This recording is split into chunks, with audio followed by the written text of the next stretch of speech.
शांति। आज 25 अप्रैल 2024 भारत में सद्गुरुवार है। Today is 25th April 2024 and it's Thursday in Bharat. आज की मुरली का जादुई रहस्य स्वयं को प्रेरणा देने के लिए। Magical secrets of today's Murli for motivating the self. प्यारे बाबा को बहुत बहुत शुक्रिया। बहुत अच्छे फीडबैक बाबा के बच्चे दे रहे हैं। मुझे खुशी हो रही है कि बहुत सारी माताएं भाई बहनें जो ये मुरली रहस्य सुनते हैं उनके पुरुषार्थ में बहुत तीव्रता आ रही है। तो बाबा को थैंक्स। हमने हमेशा देखा कि बाबा अपने बच्चों की पालना करता है, कैसे न कैसे किसी न किसी रूप में। आपको कोई व्यक्ति मिलेगा, वीडियो मिलेगा, मैसेज मिलेगा। ये लेने वाले के ऊपर है कि हम किस तरह से लेते हैं। तो ये पूरी क्रेडिट जो जाती है ये बनने वाले के ऊपर है। दादी को एक बार पूछा, हमारी बड़ी दादी प्रकाशमणि दादी, कौन बड़ा होता है, बनने वाला या बनाने वाला? तो दादी ने कहा कि वैसे तो दोनों का अपना महत्व है। बनाने वाला बना रहा है लेकिन बनने वाले तैयार नहीं तो भी कुछ नहीं हो सकता। बनने वाले रेडी है लेकिन बनाने वाला नहीं है तो भी कुछ नहीं हो सकता। लेकिन given a choice between the two, हमेशा बनाने वाला बनने वाले से महान होता है। तो दादी ने भी बाबा को क्रेडिट दिया कि करण करावनहार बाबा है और हम सब बाबा के बच्चे निमित्त हैं। भले किसी कोने में किसी गांव में है या किसी बड़े शहर में है, best city of the world में है, फिर भी करण करावनहार बाबा है। और बाबा अपने बच्चों के द्वारा ही विश्व परिवर्तन का श्रेष्ठ कार्य करा रहा है पुरुषोत्तम संगम युग पर। आज की पूरी साकार मुरली श्रीमद् भगवत गीता बाबा ने याद किया है। उसमें से भी विशेष चौथे अध्याय ज्ञान कर्म संन्यास योग का 40वां श्लोक, जो कि स्पिरिचुअलिटी का फाउंडेशन है, आध्यात्मिकता का निश्चय और संशय, और उसका आधार है ईश्वरीय संग। दूसरी विशेष बात जो आज की मुरली में मुझे लगी, वो बाबा ने एक का पाठ पक्का किया है। वैसे तो बाबा ने 3 शब्द एक के साथ बताए, एकांत, एकनामी और इकोनॉमी। उसके साथ और भी शब्द बाकी के मुरली में आए हैं, वो हम देखने वाले हैं। और रूहानी माशुक और रूहानी आशिक की बात आज के मुरली में आए हैं। अमृत और महाकाल की बात भी आई हुई है। हम शुरुआत करेंगे श्रीमद् भगवत गीता से। बाबा ने कहा, इस समय वही गीता का एपिसोड है जो शास्त्रवादी कहते हैं, विशेष करके गीता पाठी कहते हैं, यदा यदा ही धर्मस्य। तो ये वही धर्म ग्लानि का समय है। और बाप को अगर आना है तो बाप युगे युगे नहीं आते, लेकिन संगम युगे आते। उसमें भी और किसी संगम पर नहीं आते, क्योंकि सतयुग त्रेता का भी संगम होता है, त्रेता द्वापर का संगम होता है, द्वापर कलयुग का संगम होता है, और कलयुग सतयुग का संगम होता है। तो बाप को केवल कलयुग के और सतयुग के संगम पर ही आना है। तो बाबा युगे युगे माना हर युग में न आकर केवल पुरुषोत्तम संगम युग पर आता है। ये बात कई लोगों को स्वीकार करना मुश्किल होती है, लेकिन अनुभव की अथॉरिटी है। जैसे बाबा की बच्चों को अनुभव होने लगता है तो निश्चय पक्का होने लगता है। जैसे श्रीमद् भगवत गीता का चौथे अध्याय का 40वां श्लोक हमने कई बार देखा होगा, वर्थ रिपीटिंग। अदनश्च अश्रद्धधानश्च संशयात्मा विनश्यति, नायम लोको अस्ति न परो न सुखम संशयात्मनः। 40th verse of 4th chapter of Bhagavad Gita. कि विवेकहीन और श्रद्धा रहित संशय युक्त मनुष्य परमात्मा से और परमार्थ से अवश्य भ्रष्ट हो जाता है। दोनों परमार्थ और परमात्मा, ऐसे संशय युक्त मनुष्य के लिए न यह लोक है तथा न परलोक है और न ही सुख है। तो संशयात्मा विनश्यति, बाबा केवल इतना ही शब्द ले रहा है। ये बाबा का तरीका है कि हमको पूरा श्लोक याद करने की जरूरत नहीं है, क्योंकि कई सारी भाई बहनों को संस्कृत नहीं आता है तो उसका डर नहीं बैठे। इसलिए जैसे कल के साकार मुरली में बाबा ने केवल दो शब्द ही लिए, मन मना भव और मध्याजी भव। अभी ये शब्द बाबा के सभी बच्चों के बुद्धि में फिट बैठ गए। भले उनको पूरा श्लोक नहीं आता है, लेकिन जो काम का है वो तो आ ही जाता है। ऐसे ही संशय आत्मा विनश्यति, बस इतना ही शब्द ध्यान में रखना है। संशय बुद्धि विनाश कर देती है। तो क्या ये सचमुच में भगवान का कार्य चल रहा है? अगर परमात्मा आया है तो वो ड्रामा में इंटरफियर क्यों नहीं करता है? इतना कुछ गलत हो रहा है, बाबा चुपचाप कैसे देखता है? अगर ऐसे थॉट आए तो विनाश को पाएंगे। पूरा निश्चय पक्का होना चाहिए। कुछ लोग 5000 साल के चक्र के ऊपर भी अटक जाते हैं, क्योंकि साइंस ने इतना प्रोग्रामिंग किया हुआ है। इतने सालों से, बचपन से हम सुनते आए, लाखों साल लाखों साल लाखों साल। और अच्छे अच्छे पढ़े लिखे लोग भी वही कहते हैं 450 करोड़ साल पुरानी पृथ्वी है, वगैरह वगैरह। अभी अगर ये बार बार आप सुनते रहोगे तो मनोविज्ञान का एक सिद्धांत है कि अगर झूठ को भी बार बार बोल दिया जाए तो वो थोड़े समय के बाद सच लगने लगता है। इसी बात का बहुत लोग फायदा उठाते हैं। आपको जो भी एडवर्टाइज दिखाते हैं टीवी के ऊपर, उसके पीछे भी यही साइकोलॉजी है। अगर आपने बार बार देखा तो आपको वो सच लगने लगता है कि this is what life is, और यही सच होना चाहिए। अभी किसी की टीका नहीं कर रहे हैं, लेकिन एक टूथपेस्ट का एडवर्टाइज आता है, उसमें कहते हैं कि डॉक्टर्स का सुझाया गया नंबर 1 ब्रांड।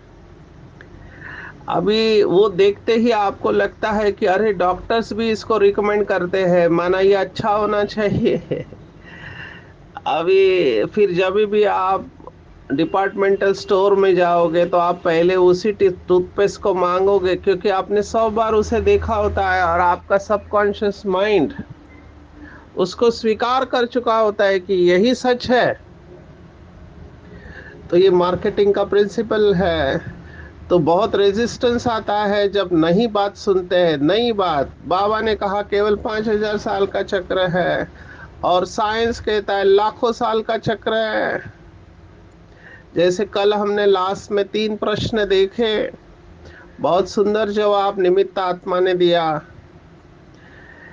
कि आप सनातन को मानते ही नहीं है, वगैरह वगैरह। तो हमको भी बहुत युक्ति से इसका जवाब स्थान, समय, स्थिति और व्यक्ति को देखते हुए देना चाहिए। सब जगह पे एक ही जवाब हो जरूरी नहीं है।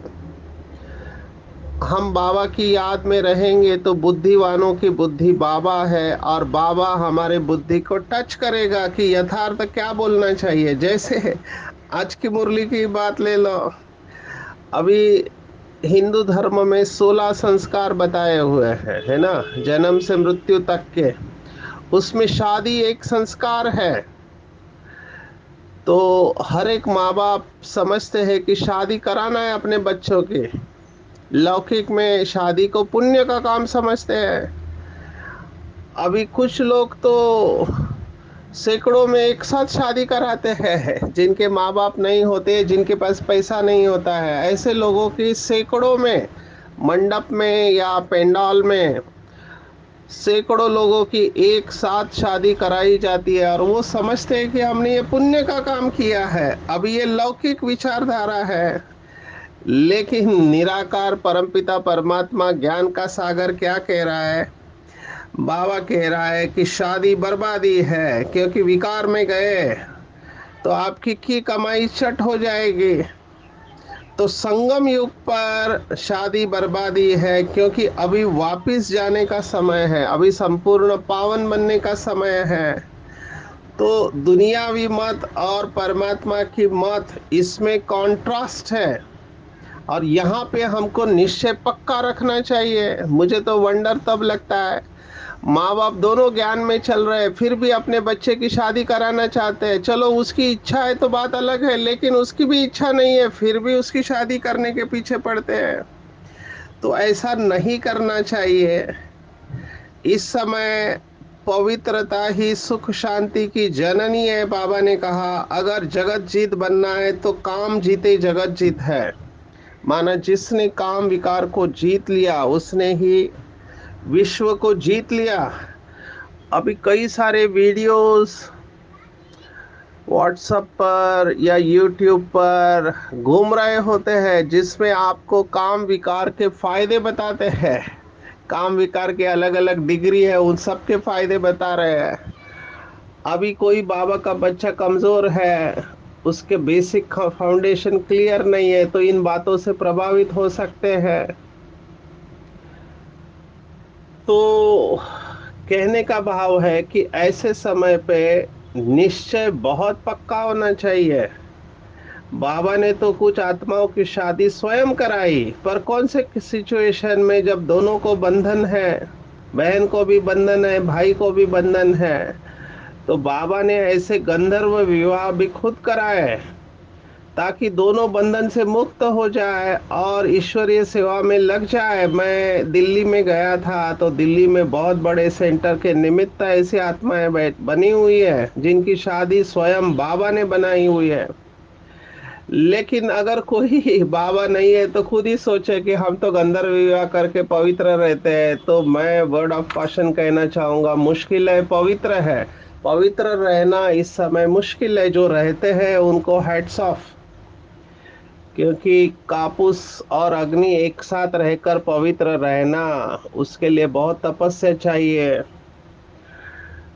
कहने का भाव है कि निश्चय अगर पक्का है, संशय नहीं है कि मेरा अकल्याण हो नहीं सकता है, क्योंकि अगर जरा भी संशय आया तो बाबा ने कहा बेड़ा विषय सागर में डूब जाएगा। निश्चय रखना है। देखो बाबा फाउंडेशन वाली आत्माओं को क्या सुनाते थे, हम सब यज्ञ की हिस्ट्री को जानते हैं। अगर नहीं जानते हैं तो मुझे ऐसे लगता है हर एक बाबा के बच्चे को यज्ञ की कहानियों के वीडियो ऑडियो किताब पढ़नी चाहिए, कि शुरुआत में कितना विरोध किया था दुनिया वालों ने। जो पवित्र रहना चाहते थे उनके लिए कितना विरोध किया। तो बाबा ने आखिर एक मुरली में कह दिया कि अगर पवित्रता के लिए मरना पड़े तो भी मर जाना चाहिए। आप सोचो। पर बाबा ने पवित्रता के नियम को कभी भी ढीला नहीं किया है, उल्टा डे बाय डे टफ होते जा रहा है। साकार मुरलियों में बाबा कहते थे कि मनसा में तूफान आएगा तो चलेगा, लेकिन कर्मना में नहीं आना चाहिए। लेकिन अव्यक्त मुरली में बाबा ने वो भी निकाल दिया, क्योंकि अभी संपूर्णता के नजदीक पहुंच रहे हैं हम सभी। तो उसमें बाबा ने कहा जब कोई चीज संपूर्ण पवित्र स्वच्छ बन जाती है तो छोटा सा दाग भी बहुत बड़ा दिखाई देता है। फिर बाबा ने कहना चालू किया, साकार में तो छोड़ो, जागृत अवस्था में ब्रह्मचर्य रहना बहुत बड़ी बात नहीं है, क्योंकि दुनिया में ऐसे बहुत सारे हैं। लेकिन बाबा ने डिग्री किस तरह से बढ़ाई, तो बाबा ने कहा स्वप्न और संकल्प में भी अपवित्रता स्पर्श न करे। अभी ये कई लोगों के लिए मुश्किल लगता है, तो मैं कहना चाहूँगा रिजल्ट इसी के ऊपर है। हमको निराश नहीं होना चाहिए, केवल अटेंशन की बात है और लक्ष्य की बात है कि मुझे स्वप्न और संकल्प में भी पवित्रता को मेंटेन करना है। उसके लिए फिर जो करना है वो करना है, उसमें कॉम्प्रोमाइज नहीं करना है। लक्ष्य अगर हमारा ऊंचा है तो हमको अटेंशन तो रखना ही पड़ेगा। अगर हमारा लक्ष्य है कि 108 की माला में आना है तो डेफिनेटली हमको वैसा पुरुषार्थ करना पड़ेगा। आत्मिक दृष्टि का अभ्यास करना पड़ेगा। आत्मा का अभ्यास चलते फिरते, खाते पीते, उठते बैठते, जागते सोते करना पड़ेगा। उसके बगैर कुछ नहीं हो सकता। कल बाबा ने कहा मेहनत करना है। ऐसे ही विश्व की राजाई थोड़ी मिलेगी सभी की। विश्व की राजाई है वो भी एक जन्म के लिए नहीं, 21 जन्म, 21 पीढ़ी की बात है। तो मेहनत तो करना पड़ेगा और बार बार अभ्यास करेंगे तो वो संस्कार बन जाएगा। इसलिए आज बाबा ने कहा ईश्वरीय संग में रहना है। अब ये ईश्वरीय संग शब्द भी बहुत अच्छी तरह से समझना है। मैंने कुछ देर पहले कहा था कई भाई बहने वीडियो देखते रहते हैं। ये मोबाइल कंपनियों ने समझ लिया है कि सभी लोग चिंतन कर नहीं सकते हैं। कुछ लोगों को रेडीमेड ही चाहिए। तो जो चिंतन नहीं कर सकते हैं, जिनको रेडीमेड खाने की आदत लग गई, उनको वैसे रेडीमेड परोसा जाता है।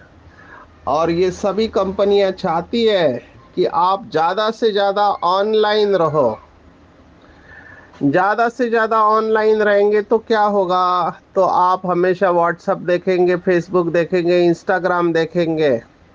और कई लोगों का ये भी नेचर होता है कि दूसरे क्या कर रहे हैं वही देखते रहते हैं। कौन कहाँ क्या कर रहा है, सेलिब्रिटीज क्या कर रहा है, तो इसके ऊपर बहुत सारा मसाला मिल जाता है। और इनकी इच्छा जो रहती है, ये राजसी और तामसी इच्छा है, ये पूर्ण करते रहते हैं पूरी। मैं तो फीडबैक हमको देते हैं लोग कि काम विकार की इंडस्ट्री है, ये सब आपकी इच्छाओं को जागृत कर रहे हैं, कामनाओं को।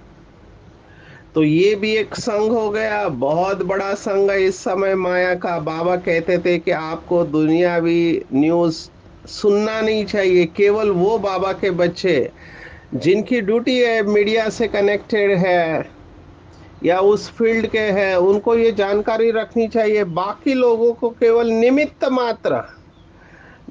मात्र की दुनिया में क्या चल रहा है आपको पता हो, लेकिन वो नहीं होगा तो भी चलेगा। तो बाबा इसको भी सत का संग नहीं कहते हैं। इसलिए हमारे जो बेसिक नियम है उसमें बाबा ने मुरलियों में बताया कि नॉवेल शादी नहीं पढ़ना चाहिए। बाइस्कोप, उस समय तो बाबा के वक्त बाइस्कोप थे, बाद में टेलीविजन आए, फिर मूवीज आए। हमको याद आ रहा है हम जब छोटे थे तो हमारे एरिया में तो एक ही टीवी था और हफ्ते में एक दिन मूवी आते थे। तो उसके लिए कितना भीड़ लगती थी। अभी तो इतने सैकड़ों चैनल और अलग अलग भाषाओं में मूवीज, पहले तो टीवी पे देखते थे, अभी हाथ में आ गए हैं। जब चाहे तब आप देखते रहो, माना कंटिन्यूस आप ये जो फीडिंग दे रहे हैं अपने आप को, ये भी एक संग है। और ये संग आपके अंदर संशय उत्पन्न कर सकता है, बुद्धि के ऊपर कटिंग या जो भी कहो आप, बुद्धि के ऊपर मैल चढ़ा सकता है। इसलिए ज्यादा से ज्यादा ईश्वरीय संग में रहना है। मोबाइल के बगैर रहना मुश्किल है। मोबाइल का यूज जरूर करना है, इंटरनेट का भी यूज जरूर करना है, लेकिन इन बातों से अपने आप को बचा के रखना है, तभी बेड़ा पार होगा। नहीं तो बेड़ा पार होने के बजाय बेड़ा गर्क भी हो सकता है। दो शब्द है, बेड़ा पार होना या बेड़ा गर्क होना। बेड़ा गर्क होना माना हार जाना, बेड़ा पार होना माना जीत जाना। तो चेक करेंगे कि मैं निरंतर ईश्वरीय संग में रहता हूँ, माना बाबा और बाबा के द्वारा सुनाई गई बातें यही बुद्धि में चलनी चाहिए। दूसरी जो मेरी फेवरेट बात है, अभी हमने टच किया, काम जीते जगत जीत। बहुत सारे भाई बहने कहते हम क्या करें जिससे अवस्था अच्छी हो। एक ही पॉइंट बताओ, क्योंकि इतने सारे पॉइंट आते हैं, सबको बुद्धि में याद रखना हर एक के बस की बात नहीं होती है। तो एक फंडामेंटल पॉइंट अगर आपको पकड़ के चलना है तो वो ये पॉइंट है, काम माना काम विकार नहीं। बाबा ने स्पष्ट कहा है, काम माना काम का बीज है कामनाएं, इच्छाएं। जितनी ज्यादा कामनाएं उतना व्यक्ति ज्यादा दुखी रहता है। ये कामनाएं मनुष्य को भटकाती है। जहां पर वो बैठा है उसको कामनाएं बताएंगे, इधर जाओ उधर जाओ, ये खाओ वो खाओ, इससे मिलो उससे मिलो। बाबा जिसको गोरख धंधा कहता है। तो मनुष्य जहां पर है वहां पर उसे सुख का अनुभव नहीं करने देती कामनाएं। तो कामनाएं असंतुष्टता को पैदा करती है। अभी आप कहेंगे सेवा कैसे करेंगे बगैर नई इच्छा किए बगैर? इसका जवाब यह है कि बाबा की याद में नए प्रोजेक्ट्स जरूर लेने चाहिए, नए संकल्प जरूर लेने चाहिए, लेकिन उसे अटैच नहीं होना चाहिए। बाबा को बता के उस प्रोजेक्ट के ऊपर काम करना चाहिए, लेकिन डिटैच होकर करना चाहिए। तब वो कामनाएं आपको भटकाएंगी नहीं। ये हमने बहुत गहराई में श्रीमद् भगवत गीता के स्टडी में देखा है।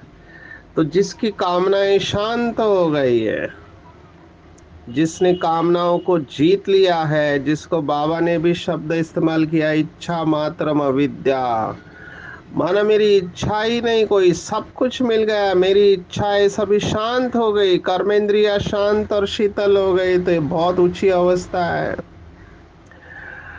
आज की मुरली में कुदरत को बाबा ने याद किया। कुदरत जिसे बाबा ड्रामा भी कहते हैं, बाबा ने एक बहुत गहरी बात बताई। जैसे कुछ दिन पहले बाबा ने बताया, दो फीमेल के बाद तीसरा जन्म फीमेल का नहीं होता है।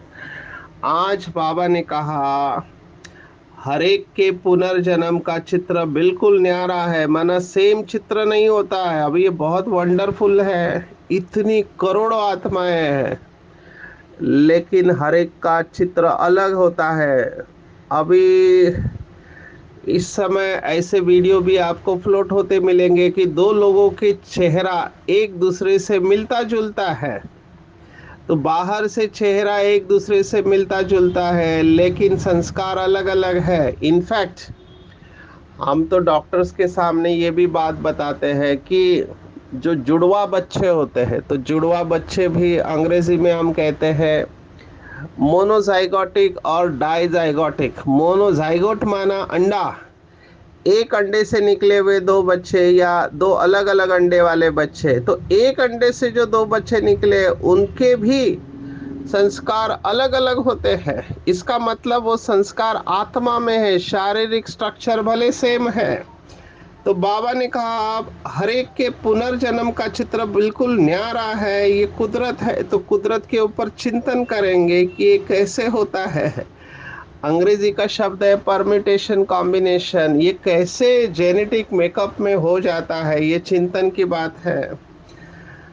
आज बाबा ने फिर से वही बात अलग तरीके से बताई कि परमात्मा कैसे प्रवेश करते हैं। तो ब्रह्मा विष्णु शंकर को याद करते हैं। अभी तीनों में से किस में प्रवेश करे? शंकर में प्रवेश करे, विष्णु में प्रवेश करे या ब्रह्मा में प्रवेश करे?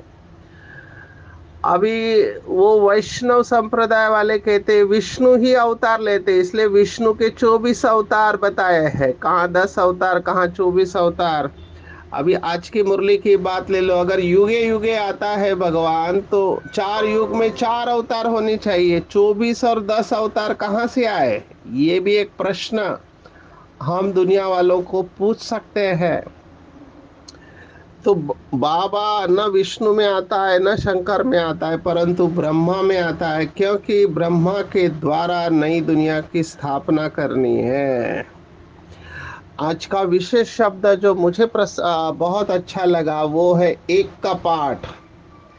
बाबा ने तपस्या वर्ष में 90s में ये मुरली चलाई थी। बाबा ने कहा था तपस्या के ऊपर जो भी मुरली चली उसमें एक मुरली ये थी कि तपस्या माना एक का पाठ पक्का करना। और बाबा ने ये शब्द बताए थे, तो वो शब्द मैं पहले लेना चाहूंगा। बाबा ने कहा एक व्रता, एक व्रता, एकाग्रता, एकता, एक रस, एकांत, एक नामी और इकोनॉमी, ये सात सात अक्षरों के, सॉरी, सात शब्दों के गहराई में जाना है। उसमें से एक व्रता को मैं लूंगा। एक है अनेक व्रता और एक है एक व्रता। अनेक व्रता माना दिल के टुकड़े हजार हुए, कोई यहाँ गिरा कोई वहां गिरा, ये हो गया अनेक व्रता। और एक व्रता माना जो बाबा मुरली में कहता है कि मेरा तो एक शिव बाबा दूसरा न कोई, सर्व संबंध एक बाप के साथ। तो बाबा को एक व्रता बच्चे बहुत अच्छे लगते हैं, जिसको बाबा ने कहा वफादार। अगर एक से अनेकों के साथ हमारे संबंध है तो वो वफादार नहीं कहेंगे।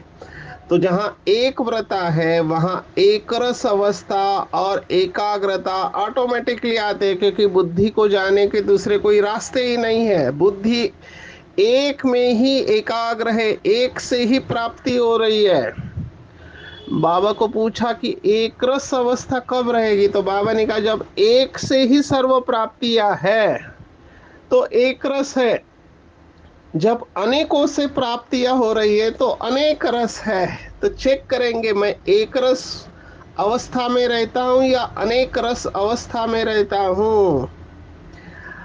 और इसके लिए मुझे एकांत में जाकर चिंतन करना चाहिए, अभ्यास करना चाहिए, और साथ साथ इकोनॉमी से चलना है। भाई इकोनॉमी केवल स्थूल धन की नहीं, विचारों की भी इकोनॉमी होनी चाहिए।